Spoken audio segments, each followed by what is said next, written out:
ভোটের পর থেকে পলাতক ছিল তৃণমূল নেতা জিয়াউল হক। এই তৃণমূল নেতার খোঁজ করছিল পুলিশ। অবশেষে সোমবার ইসলামপুর মহকুমা আদালতে এসে আত্মসমর্পণ করেন ওই বাহুবলী তৃণমূল নেতা। তার বিরুদ্ধে খুনের মামলা, ভোট পরবর্তী হিংসা থেকে শুরু করে একাধিক মামলা রয়েছে বলে জানা গিয়েছে। তার গ্রেপ্তারি নিয়ে চোপড়া বিধানসভা কেন্দ্রের বিজেপি প্রার্থী শঙ্কর অধিকারী জানান, জিয়াউল হক একজন কুখ্যাত গুন্ডা, খুন, রাহাজানি, ভোট পরবর্তী হিংসা ছড়ানো কোনো কিছু থেকে বাদ নেই জিয়াউল হকের নাম। সে চোপড়ার কুখ্যাত একজন এবং দাবাং তৃণমূল নেতা এবং সে ছিল চোপড়ার বিধায়ক হামিদুল রহমানের ডান হাত। সে ভোটের আগে বলেছিল চোপড়ায় 1.5 লক্ষ ভোটের ব্যবধানে জিতবে তৃণমূল এবং চতুর্থবারের মতো রাজ্যে মমতা বন্দ্যোপাধ্যায়ের সরকার হবে। তার সাথে চোপড়ায় হামিদুল রহমান হবে মন্ত্রী। এছাড়া প্রত্যেকটি ভোট প্রচারের সভায় জিয়াউল চ্যালেঞ্জ ছুড়ে দিয়ে বিজেপি নেতা কর্মীদের স্থানীয় ভাষায় বলেছিল, 4 তারিখ কাউন্টিং এ যাবা পারবো তো? যার বাংলায় 4 তারিখে গণনা কেন্দ্রে বিজেপি যেতে পারবে তো? ঠিক যেন 2018 পঞ্চায়েত নির্বাচনের গণনা কেন্দ্রের তুলনায় দিয়েছিল এই দাবাং নেতা বলে চোপড়ার মানুষ মনে করছেন। তাই এই দাবাং নেতাকে যাতে উপযুক্ত শাস্তি দেওয়া হয়, প্রশাসনের কাছে এই আবেদন করেন শঙ্কর অধিকারী।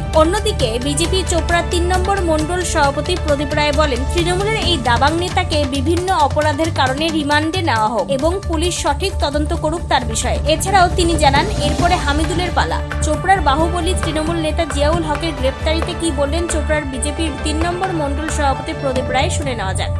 পুলিশ খুঁজে বেড়াচ্ছিল কিন্তু উনি সিলিন্ডার করেছে। কিন্তু আমি পুলিশ প্রশাসনকে বলবো যে ওনাকে রিমান্ডে নেওয়ার জন্য ব্যবস্থা করে। যে জিয়ারুল কি ছিলেন, উনি আগে দুধ বিক্রি করতো, আমার সামনেই দুধ বিক্রি করতো। আজকে জিয়ারুলের সম্পত্তি কত কোটি কোটি টাকার সম্পত্তি, তাকে পুলিশ মহাশয়কে আমি অনুরোধ করতেছি, আইসি সাহেবকে বলতেছি, এসপি সাহেবকে বলতেছি এবং আমাদের সরকারকে আমরা অনুরোধ করব যে ওনার করুর থেকে করুর ব্যবস্থা করা হোক, ওর সম্পত্তি বাজেয়াপ্ত করা হোক। যে উনি এত টাকার সম্পত্তি করলো কেন, সাধারণ মানুষের এই যে এত দুর্নীতি করেছেন সেটা যেন তদন্ত হবে। আমরা এটার জন্য আমরা প্রতিবাদ করব। এবং উনি ফাঁসেছে এই যে হামিদুল রহমানের যে একজন কমরুল হক, যে আমাদের বিজেপি সহকর্মী আছে, উনি যে বক্তব্য দিয়েছেন সেটারও তদন্ত করা হবে। যে হামিদুল নিজে বলেছিলেন যে আমার সম্পত্তি নাই, ওনার ছেলে যে ঢাকায় যে কি কোম্পানির নাম আছে ওদের কোঠার বাড়িতে, সেই কোম্পানির ওনার নামে আছে, তো ওনারও ব্যবস্থা হচ্ছে। হামিদুল রহমান যে একটা এমএলএ আছে, যে উনি বললেন যে নীতা আম্বানি ওখানে বোম্বাইতে সম্পত্তি কিনেছে ফ্ল্যাট এবং ইসলামপুরের ফ্ল্যাট, এইসব হিসাব হবে। ওনাকেও অ্যারেস্ট করার জন্য আমরা আপিল করব এবং আমরা প্রতিবাদ করব। দরকার বলে আমরা সব বিজেপি কর্মী মিলে ওনার নামে আমরা এফআইআর করব।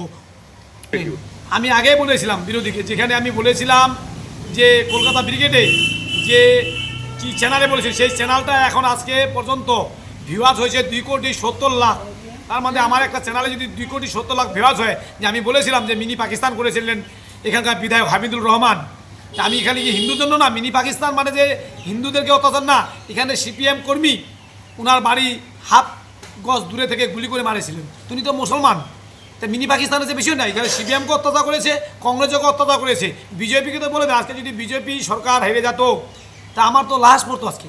উত্তর দিনাজপুরের চোপড়া থেকে নিজস্ব প্রতিনিধি রিপোর্ট, টাইমস 14 বাংলা। আরো নিত্য নতুন ভিডিও পেতে এবং তথ্য জানতে আমাদের ফেসবুক পেজকে লাইক ও ফলো করে রাখুন। সেই সঙ্গে টাইমস 14 বাংলার ইউটিউব চ্যানেলকে সাবস্ক্রাইব করতে ভুলবেন না। মুখের উজ্জ্বলতা হারিয়ে গেছে, স্পট পড়ে গেছে, ব্রণ ভর্তি, তাই আর দেরি না করে আজই আসুন রায়গঞ্জের চণ্ডীতলায় হেলথ প্লাস মাল্টি স্পেশালিটি ক্লিনিকে এবং এখানে পান অভিজ্ঞ ডাক্তার দ্বারা ফ্রি স্কিন টেস্ট। আরো বিস্তারিত জানতে যোগাযোগ করুন 9674895169 এই নম্বরে।